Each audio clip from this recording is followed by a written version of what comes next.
So, ito na yung finished product natin. Korean-inspired banana milk by Sexy B.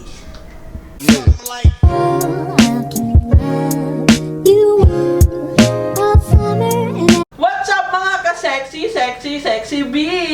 Welcome back to my YouTube channel. For today's video, gagawa tayo ng Korean-inspired banana milk. Tara! So, these are the ingredients.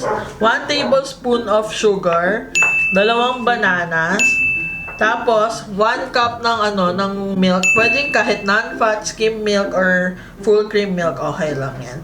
So, kailangan natin ng chopping board, knife, fork, bowl, and glass para sa ating banana milk. So, first, ipil yung bananas.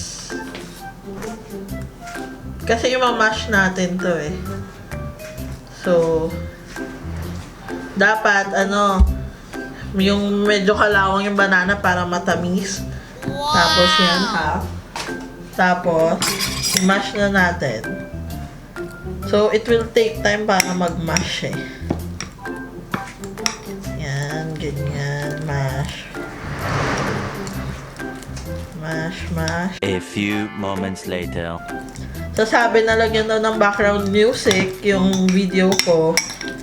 Lalagyan namin ng background music yung video ko ngayon. Wow! And then, konting sugar.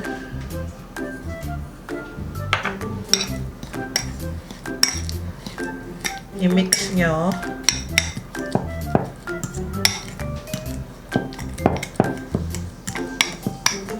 Yan, na-mash na siya. So, kunin yung glass.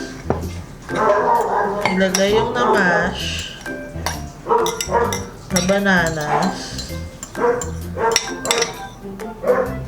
Tapos, lagyan ng milk.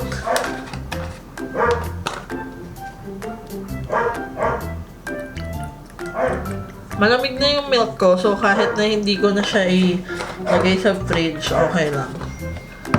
Tapos, para may chunks ng banana, mag-cut kayo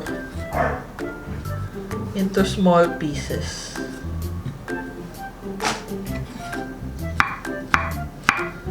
Wow! Yan, kahit ilan lang, pwede na. Para lang sa mga banana lovers, nabiting yung nakamash na banana, may chunks kayo.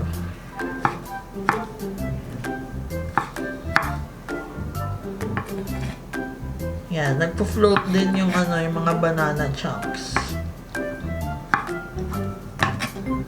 So, that's it. Ito na yung Korean-inspired natin na banana milk. So, that's it for today. Please like, share, subscribe, and don't forget to hit the bell button para lagi kayong updated sa ganap ni Sexy B.